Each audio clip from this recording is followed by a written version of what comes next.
Welcome to Season 3 of the To Health With That podcast, where we break up big topics into small bites. I'm your host, Dr. Amy Newsel, and I'm joined by my dear friend, women's health and fertility expert, naturopathic physician Kate Nomas, to break down infertility, hormones, and the whole baby-making shebang. And I find that many OB-GYNs and fertility specialists are now suggesting baby aspirin for their clients with recurrent pregnancy loss or history of preeclampsia. I completely agree. And honestly, I ended up having a postnatal preeclampsia. And unfortunately, my care team in the beginning of my pregnancy, so I didn't know that my risk was higher, and I didn't do the research on that. I basically, with my pregnancy, I handed it off. I was like, okay, you know what? I am not my own doctor. Right. Me too. I do the same thing. And then I'm like, maybe I should have been my own doctor. Right. This was the retrospective communication, but like, I didn't want that stress, right? I wanted to be just like, these people are professionals. This is what they do. I'm going to trust that and let it go. Yes, surrender. Exactly. And for the most part, my pregnancy was extremely healthy, but I did end up with postnatal preeclampsia. So after delivery, I actually ended up with preeclamptic symptoms, which was very bizarre. Had to go back to the hospital. It was a whole big thing. But yeah, I would have really liked somebody to say, yeah, keep the baby aspirin, keep it daily. It would have been good. Sure. Yes, absolutely. Yeah. And magnesium. Oh, I think we already talked about that. I just wanted to note that I'm mainly using magnesium for constipation associated with pregnancy, which most women will experience at some point in their pregnancy. For women who need it in preconception, where I'm evaluating the situation. And then also, you had mentioned restless leg earlier. If a client is having restless leg during pregnancy, I am sending her back for iron assessment, since we know that low iron also impacts restless leg. Yes, that's a really great point. Yeah, magnesium alone is not enough. We have to actually look at the full picture. Yeah. But it is one of my go-tos for restless leg. And for leg cramps, I'll do a combination of calcium and magnesium for those leg cramps that especially come up in the third trimester, where you wake in the middle of the night with the horrible pain. Then calcium, magnesium is really helpful with that too. Right. Absolutely. Yeah. Third trimester is so much fun. Yes.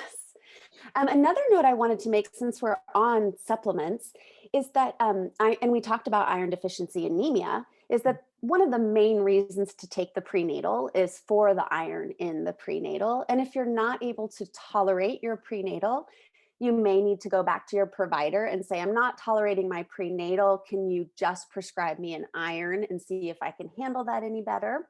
And you may or may not be able to, but you absolutely don't want to become anemic during pregnancy. And that was something that I experienced, which was miserable, and makes the pregnancy way less fun when you can't even breathe when you're walking on a flat surface for 5 minutes.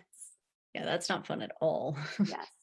So, and then another thing that I have learned as a clinician is that sometimes women need iron infusions. So if you're really struggling with anemia, reach out to your doctor about iron infusions, because you may be a candidate depending on your lab levels. Absolutely. And an iron infusion can it skips months of supplementation. It's really wonderful. It's amazing. I am now a regular iron infusion person. I get massive iron infused straight into my veins once a year. My hematologist is watching me and I feel like a new person. So I just feel really passionate about iron deficiency anemia and not to suffer through it. Yeah, absolutely. Absolutely. Yeah. That's great advice. Okay, what about all of these amazing things you have here about SNPs? I'm really excited to hear what you have to say about this. This. Of course, epigenetics and gene SNPs tend to change all of the things, right? So if you're going into a pregnancy with a PEMT gene SNP, which affects your membrane building and healthy membranes, pregnancy is a huge time where membranes are built rapidly, right? Because that baby is rapidly dividing, rapidly growing. It's going to use all of your resources.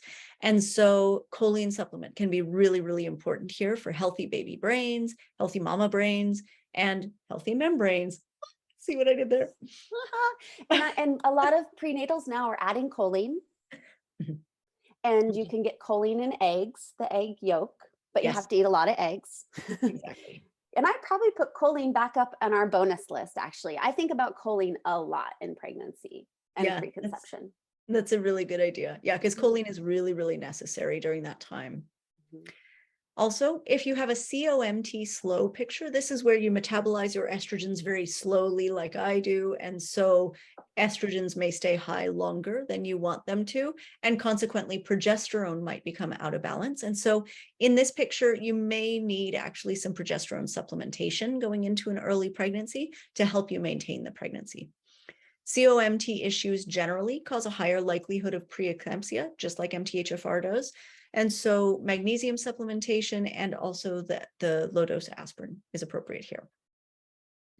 For VDR mutations, which affects vitamin D receptors, additional vitamin D could be useful. Low vitamin D is implicated in repeat pregnancy loss and all sorts of issues with babies born to VDR moms whose vitamin D status was less than 50 nanomoles per liter. But babies of VDR mothers who had vitamin D status greater than 50 nanomoles per liter had reasonably normal anthropometrics, right? So that's their measurements and things. So in that situation, it's just vitamin D becomes a little bit higher priority, and that is sort of an optimal range that's within the normal range. But normal range usually starts at 25 or 30 nanomoles per liter, just depending on your lab. And so we want that to be, we want the bottom edge to be bumped way up in mamas with VDR polymorphisms. Also, GST and GPX polymorphisms absolutely need N-acetylcysteine. So babies born to these mamas may be more susceptible to harm from environmental toxins. And prenatal paraben exposure was linked to premature birth and low birth weight in babies born to GST moms. And mothers who smoke and have the GST polymorphism obviously have worse outcomes than mothers who smoke but don't have GST variants.